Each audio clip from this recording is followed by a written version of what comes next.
इस वीडियो में हम फैलास खां की जीवनी के बारे में जानेंगे जो कि क्लास 12 के म्यूजिक के 034 कोड के सिलेबस है।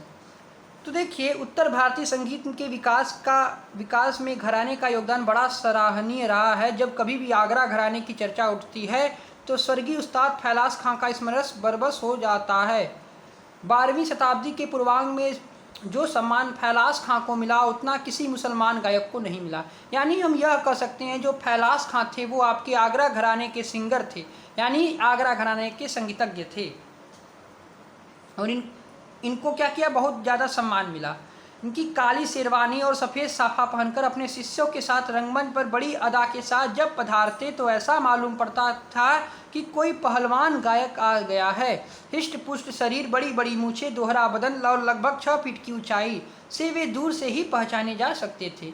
ये इनकी विशेषता है फैलास खां के बारे में। उनके जैसे कि काली शेरवानी पहनते थे, सफ़ेद साफा पहनते थे और इनकी लगभग 6 फीट की ऊंचाई थी, बड़ी बड़ी मूछें थी, दोहरा बदन था इनका, हिष्ट पुष्ट इनकी शरीर थी। तो फैलास खां के बारे में ये जीवनी है इनकी। तो देखिए, अब इनकी बात कर लेते हैं कि उस्ताद फैलास खां का जन्म स्वर्गीय उस्ताद फैलास खां का जन्म सन 1886 में आगरा में हुआ था। इनका जन्म 1886 में आगरा में हुआ था। उनके जन्म के 3-4 माह पहले ही उनकी पिता की मृत्यु हो गई थी। फैलास खां के पिता का नाम सफदर हुसैन था। इनके नाना ने ही इनका पालन पोषण किया और उन्होंने ही इनको संगीत की शिक्षा दी फैलास खां के। 1886 में देखिए, जो अंडरलाइन वर्ड है, जैसे कि 1886 में इनका जन्म आगरा में हुआ था और इनके पिता का नाम सफदर हुसैन था। नाना ने इनका ही पालन पोषण किया और उन्होंने इनको संगीत की शिक्षा दी। फैलास खां किशोरावस्था से ही अच्छा गाने लगे थे। प्रत्येक स्थान पर अपना प्रभाव अच्छा पड़ता था। उनका प्रभाव अच्छा पड़ता, आपका प्रभाव अच्छा पड़ता था लिखा है यहाँ पर, या लिख सकते हैं उनका प्रभाव अच्छा पड़ता था। तत्कालीन महसूल नरेश ने उनके गायक से बड़े प्रभावित हुए और 1906 में इनको स्वर्ण पदक और सन 1911 में आफ्ताबे मौसीकी की उपाधि से सुशोभित किया गया। बदौड़ा महाराज सियाजी राव इनसे बड़े प्रभावित हुए और उनको अपने दरबार में नियुक्त कर दिया। अपने दरबार में गायक नियुक्त कर दिया, कह सकते हैं। यहाँ पर होगा गायक नियुक्त कर दिया। फैलास खां ने पृथवंश से रंगीले और मातृवंश से आगरा घराने का योग था। यानी फैलास खां पृथवंश से रंगीले और मातृवंश से आगरा घराने का इनका योग था। इन्होंने दोनों प्रकार की गायकी का सुंदर समन्वय अपने गायक में किया। खां साहब का कंठ नीचा किंतु भरा, जवरीदार और बुलंद था। काफ़ी नीचे स्वर में गाते थे। इनकी विशेषता देखिए यहाँ पर बताया जा रहा है। और गाते समय अपने मूड का बहुत ध्यान रखते थे। बहुत सज धज कर बैठते थे और हीना की इत्र लगाकर पान की डिब्बी के साथ बैठते। खां साहब ख्याल, ध्रुपद, धमाल, ठुमरी, ठप्पा, गजल, कव्वाली आदि सभी के गायक से बड़े कुशल थे। ख्याल, ध्रुपद और धमाल में वे तो अद्वितीय थे, मतलब बहुत ज़्यादा ट्रेंड थे, कह सकते हैं आप। किंतु मोटी आवाज़ से ठुमरी में प्रत्येक अंग को इस सुंदरता से प्रस्तुत करते थे कि बड़ा आश्चर्य होता।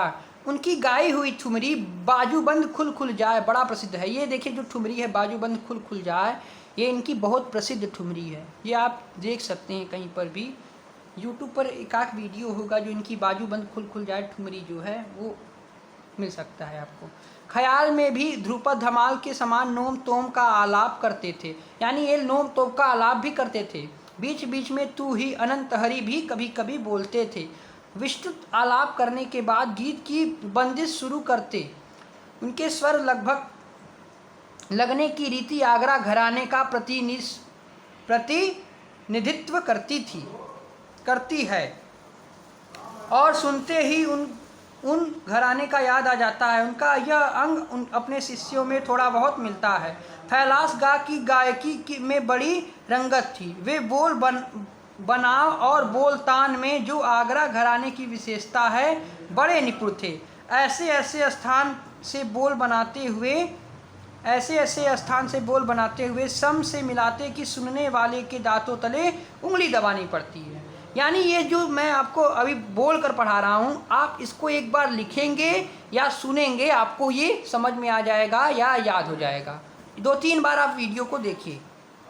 आप 2-3 बार अगर वीडियो को देखेंगे तो ये आपको जो इनकी जीवनी है ऐसे ही लर्न हो जाएगी। बीच बीच में कव्वाली के स्थान पर बोल बनाते समय हाँ हाँ भी करते थे, जिससे और रंगत बढ़ जाती थी। स्वर, लय और ताल पर उन्हें पूर्व अधिकार था, यानी वो गाना स्वर में गाते थे, लय में गाते थे, तालों का प्रयोग, जैसे कि तबला पर ताल बज रहा है तो उसका भी प्रयोग कर लेते थे आसानी से।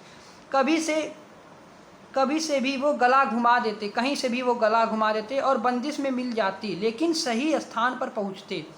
जबड़े की तानों का बहुत प्रयोग करते, किंतु उनकी तानें स्पष्ट, सुंदर और तैयार थी।